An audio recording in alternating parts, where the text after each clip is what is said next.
हमारे सभी YouTube family को बहुत बहुत जय जय श्री सीताराम। जैसा कि आज बहुत दिनों के बाद आपसे बाय फेस रूबरू होकर वीडियो बना रहा हूँ, और ये वीडियो बनाने के पीछे सबसे बड़ा कारण ये है कि जो हमारे भाई बंधु हैं और कई बार बहुत ज़्यादा परेशान हो जाते हैं। ऐसा लगता है कि हमारे कोई काम रुक रहे हैं और नौकरी की चाहत में दर दर भटकते हैं, चप्पलें घिस डालते हैं, लेकिन उनको नौकरी नहीं मिलती।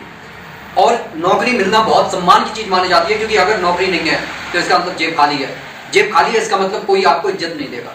तो सबसे बड़ी चीज़ जो सबसे पहले मैं बता दूं कि देखिए, जीवन में चमत्कार होते हैं, लेकिन आप चमत्कार को उस तरीके से मानिए कि जैसे आपने अगर आज एक बीज बोया है तो उसको पनपने का आपको समय देना होगा। मैं ये नहीं कहता कि आपने कोई छड़ी जादू की घुमाई और एकदम से चमत्कार हो गया, क्योंकि अगर जो उपाय मैं आपको बता रहा हूं महाबली हनुमान जी से जुड़े हुए, तो उसमें सबसे बड़ी जो हनुमान जी की साधना यही है कि आप ब्रह्मचर्य का पालन करें, मन वचन और कर्म से शुद्ध और पवित्र रहें।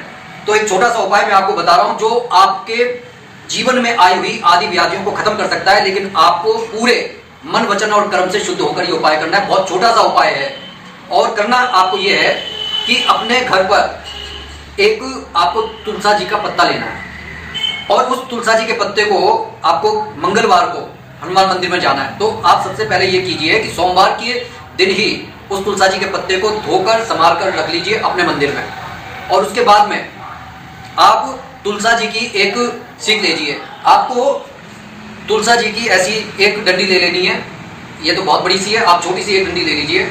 इसको आप अपने साथ ही मंदिर में लेकर जाएं, तुलसा जी के पत्ते को साथ में लेकर जाएं, और वहीं पर जो हनुमान जी जिन पर रंग चढ़ता है जो चंदन का, उनके नाखून से जो है, उनके शरीर के किसी भी अंग से, अगर नाखून से नहीं लेना चाहते, क्योंकि कई बार लोग यूं कहेंगे कि भाई हम राम जी का नाम लिखने जा रहे हैं और नाखून से ले रहे हैं, तो आप उनके शरीर से कहीं से आप वो रंग ले लें और तुलसा जी की उस सीख से उस पर राम लिख दें, और इस तरीके से अपने सीधे हाथ में लेकर इस तरीके से बैठ जाएं, और हनुमान चालीसा का 3 बार आपको पाठ करना है। और ये पाठ करने के बाद उन हनुमान जी को ये पुष्प, ये जो तुलसा जी का पत्र है, इसको अर्पित कर दें। लेकिन ये पत्र आपको उनके चरणों में नहीं, उनके कंधे पर रख देना है।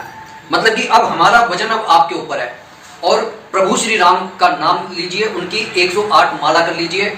अगर पॉसिबल है तो आप उनकी 7 परिक्रमा जरूर कीजिए, और उस दिन किसी भी भूखे को कुछ ना कुछ आप जितनी आपकी सामर्थ्य है कुछ खिला दीजिए, उसकी मदद कर दीजिए। लेकिन मैं फिर भी कहूंगा कि मदद करने से बढ़िया ये है कि अगर कोई भूखा है आप उसको खिला दें तो उसके परिणाम अलग मिलते हैं। सिर्फ ये छोटी सी प्रक्रिया आप करके देखेंगे तो आप अपने जीवन में आमूलचूल परिवर्तन पाएंगे। लेकिन देखिए, कोई सा भी आपका कोई भी उपाय होता है वह सफल तभी होता है जब आप थोड़ी सी आस्था रखते हैं। जैसे ही संदेह आने लगता है तो देखिए ऑटोमेटिक क्या होता है कि दिमाग हमारा कहीं और जा रहा है, हम कुछ कहीं और सोच रहे हैं, कुछ हमें सही लग रहा है, कुछ गलत लग रहा है, तो वो निशाना भी सही नहीं लगता। अगर आपको जीवन में सही लक्ष्य को आपको निर्धारण करना है, आपका सही उद्देश्य है, तो आपको भ्रम से निजात पानी पड़ेगी। और दुनिया जो हनुमान जी की इतनी बड़ी भक्त है, और कहीं ना कहीं उसने उनके चमत्कारों से अपने जीवन को सुधारा है। कई बार लोगों के पास पैसे तक नहीं हुए, लेकिन उन्होंने अपने विश्वास को नहीं छोड़ा, और जब उन्होंने विश्वास को नहीं छोड़ा तो हनुमान जी ने भी उनकी कलाई को पकड़कर भंवर से बाहर निकाल दिया, उनके जीवन को संभाल दिया। तो अब ये निर्णय आपको करना है कि ये छोटा सा उपाय करके सिर्फ एक बार आपको करना है। अगर आपकी कोई दुख है, कोई समस्या है, तो आप इस उपाय को कर डालिए, और फिर कमेंट बॉक्स में लिखकर बताइए कि आपने क्या अनुभव किया। तो इसी के साथ मैं अपनी वाणी को विराम दे रहा हूं। बोलिए जय जय श्री सीताराम।